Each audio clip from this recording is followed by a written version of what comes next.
Hi வணக்கம். நான் உங்கள் அறிவியல் எலக்ட்ரிக்கல் அண்ட் ப்ளம்பிங் ஒர்க்கர். நீங்கள் உங்கள் வீட்டுக்கு ஒரு ஹீட்டர் ஏதோ வாங்க போகிறீங்க அப்படின்னா அதில் என்னென்ன நம்ம கவனிக்க வேண்டிய விஷயம் அப்படின்னு பார்த்துக்கலாம். ஃபஸ்ட்டு பார்த்திங்கன்னா அதை பாருங்கள், இந்த பிராண்டடு எத்தனை ஸ்டார் இருக்குது, நமக்கு பவர் சேவிங்ஸ் எவ்வளோ கிடைக்குன்றத ஃபஸ்ட்டு பாருங்கள். நெக்ஸ்ட்டு நீங்கள் எத்தனை லிட்ரு வாங்கினா நமக்கு ஸ்டோரேஜ் பக்காவாக இருக்கும். அதாவது ஒன்ஸ் டைம் நீங்கள் ஹீட்டர் ஆன் பண்ணிட்டீங்கன்னா மேக்ஸிமம் உங்கள் வீட்டில் எத்தனை பேர் இருக்காங்களோ அதுக்கேற்றா போல் ஹீட்டர் சூஸ் பண்ணணும். இப்போ ஒரு 2 பேர் தான் இருக்காங்க அப்படின்னா ஒரு 5 லிட்டர்ஸ் போதும். இல்லை நான் சிங்கிள் பர்சன் தானிங்கன்னா 3 லிட்டர்ஸ் போதும். அதேமாதிரி நீங்கள் எந்த அளவுக்கு ஹீட்டருடைய கெப்பாசிட்டியை, அதாவது லிட்டர்ஸ் இன்க்ரீஸ் பண்ணுறீங்களோ அதுக்கேற்ற மாதிரி உங்களுக்கு பவர் சேவிங்ஸ் கண்டிப்பாக கிடைக்கும். அது ஒன்று.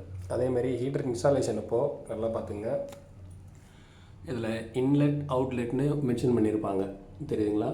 இன்லெட் அது ஒரு அவுட்லெட்டுன்றது நமக்கு ஹாட் வாட்டர் வெளியே வர இடம், இன்லெட்ன்றது நமக்கு கோல்டு வாட்டர் உள்ளே போகிற இடம். ஓகேவா? இதில் நிறைய பேர் என்ன பண்ணிடுறாங்கன்னா, இந்த ஒரு காப்பர் பார் தெரியுது பார்த்தீங்களா, அதை எடுத்து போட்டுடுறாங்க வெளியே. அதோட மெயின் ரீசனே பார்த்திங்கன்னா, அதை கரெக்டாக இன்ஸ்டாலேஷன் பண்ண தெரிஞ்சவங்க கரெக்டாக அது இதுமாரி போட்டு இன்ஸ்டாலேஷன் பண்ணுறாங்க.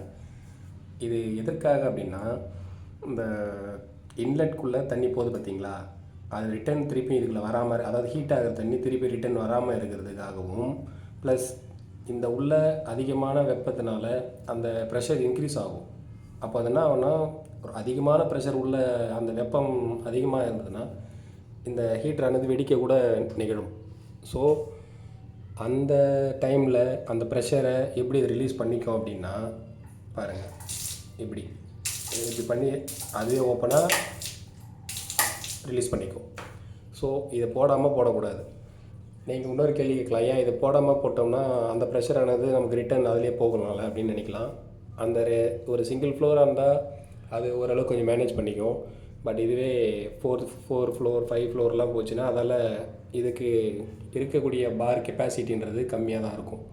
ஸோ நம்ம அதையும் பார்த்து தான் சூஸ் பண்ணணும்.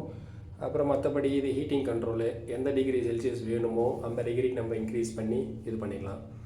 இது நான் சூஸ் பண்ணது எப்பவுமே வீனஸ் தான். ஏன்னா வீனஸ் பார்த்திங்கன்னா ஹீட்டரு புதுசாக வெளியே வரும்போது எவரெஸ்ட்டு ப்ளஸ் வீனஸ் இவங்க 2 பேர் தான் ஃபஸ்ட் டைமில் வந்தது. அதுக்கப்புறமா வந்த பிராண்டஸ் தான் இப்போ ரீசெண்டாக வர பிராண்டஸ் எல்லாமே இவங்களோட காப்பின்னு கூட சொல்லலாம். அதனால் ஹீட்டரை பொறுத்தவரையும் எப்பவுமே சேஃப்டி முக்கியம். அதே மாதிரி நீங்கள் உங்கள் வீட்டில் இங்கே பார்த்தீங்கன்னா இன்லெட் ப்ளக்கிங் தெரியுதா, இந்த ப்ளக்கிங் நான் மெயின் போர்டில், அதாவது எங்கள் வீட்டுடைய டிபி பாக்ஸ், அந்த டிபி பாக்ஸில் இஎல்சிபி இன்ஸ்டாலேஷன் பண்ணியிருக்கேன். அதனால் இந்த ஹீட்டர்லேருந்து ஏதோ ஒரு லீக்கேஜ் பவர் சப்ளை வெளியே வருதுன்னாலும் எனக்கு அங்கே ட்ரிப் ஆகிடும். இன்கேஸ் அது உங்களால் நாங்கள் வீட்டில் வாடகை இருக்கோம் அப்படின்ற பட்சத்தில், இல்லை அது காஸ்ட் வைஸ் அதிகமாக இருக்குன்ற பட்சத்தில் இந்த சாக்கெட் அதுலேயே பார்த்திங்கன்னா ஹேவல்ஸ் பிராண்டில் ஒரு ஆர்சிசிபி, அதாவது இஎல்சிபின்ற கண்ட்ரோலை ஃபஸ்ட்டு அதில் இன்ஸ்டாலேஷன் பண்ணுவீங்க. அதுக்கப்புறமா ஹீட்டரோட ப்ளக்கை அதுக்கு மேலே இன்ஸ்டாலேஷன் பண்ணுவீங்க. அது ஒரு மினி இதுக்கு மட்டும் அந்த ஆர்சிசிபி கண்ட்ரோல் வர மாதிரி ஒரு ஆப்ஷன் கொடுத்துருக்காங்க. அது கண்டிப்பாக வாங்கி போடுங்க. அப்படி நீங்கள் ஆர்சிசிபி போகிறதுனால எப்போவுமே சேஃப்டி அதுதான்.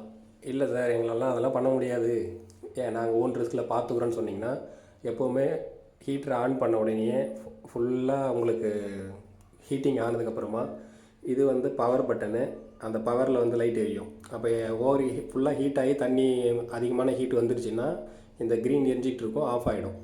அப்படி ஆஃப் ஆகுதுன்ற பட்சத்தில் நீங்கள் என்ன பண்ணுங்கள் அப்படின்னா, உங்களுடைய சேஃப்டிக்காக நீங்கள் மெயின் சுவிட்ச் அந்த சுவிட்சே ஆஃப் பண்ணிவிட்டு அதுக்கப்புறமா டேப்பு போட்டு யூஸ் பண்ணிக்கோங்க. அதுதான் உங்களுக்கு பெஸ்ட்டு. நீங்கள் எப்படிப்பட்ட ஒரு ஹீட்டரை வாங்கினாலும் ஆர்சிசிபின்றது மஸ்ட்டாக கொஞ்சம் வாங்கிக்கோங்க. ஒரு ஹீட்டரை 10,000 கொடுத்து வாங்குறீங்கன்னா அது ஒரு 1000 2000 தான் வரும். அந்த பட்ஜெட்டில் பார்க்காதீங்க. ஏன்னா உயிர் எப்போவுமே இம்பார்ட்டன்ட் தானே. அதனால் கொஞ்சம் சேஃப்டியாக பார்த்துக்குங்க. அதுபோல் ஹீட்டரை போடும்போது உங்களுக்கு ஓவர் ஹெட் டேங்கில் தண்ணி இருக்கா இல்லையா அதையும் ஃபஸ்ட்டு கன்ஃபார்ம் பண்ணிக்கோங்க. ஏன்னா தண்ணி இல்லாமல் போட்டிங்கன்னா உள்ளே இருக்க எலமெண்ட்டு ஃபுல்லாக மெல்ட் ஆகிறதுக்கு வாய்ப்பு இருக்கும். அதனால் இது பஸ்ட் ஆகிறதுக்கும் வாய்ப்பு இருக்கும். ஸோ இருந்தாலும் அவங்க உள்ளே ஒரு டெம்பரேச்சர் கண்ட்ரோல் கொடுத்துருப்பாங்க, கட் ஆஃப் சுவிட்ச் இருக்கும். அந்த கட் ஆஃப் சுவிட்சையும் மீறி ஒரு சிலது இன்கேஸ் ஒர்க்கிங் ஆகலைன்னா இது பஸ்ட் ஆகிறதுக்கும் வாய்ப்பு இருக்கும். அதே போல் ரீஃபில் பண்ணும்போது தண்ணி ரீஃபில் ஆகும்போது உள்ளே இருக்க எலமெண்ட் எல்லாமே பிளாஸ்ட் ஆகவும் வாய்ப்பு இருக்குது. ஸோ எப்பவுமே ஹீட்டரை பொறுத்த வரையும் தண்ணியை லோட் பண்ணிவிட்டு அதுக்கப்புறமா தான் நீங்கள் ஹீட்டரையே ஆன் பண்ணணும். இல்லைனா நீங்கள் அதை ஆன் பண்ணவே கூடாது. சரிங்களா? உங்களுக்கே தெரியும் இது எவ்வளோ லிட்டர்ஸு எத்தனை வாட்ஸுன்றதெல்லாம் பார்த்தீங்கன்னா உங்களுக்கு அந்த பர்ச்சேசிங் பண்ணும்போதே இது எல்லாத்தையும் பார்த்து பண்ணுங்கள். உங்கன்னா ஹீட்ரு கம்மியாக கிடைக்கிது அப்படின்லாம் பார்க்காதீங்க. அதேமாரி முக்கியமாக இந்த பிராண்டு ISI முத்திரை கண்டிப்பாக இருக்கணும். அதனால் சேஃப்டியாக பார்த்து வாங்கி யூஸ் பண்ணுங்கள்.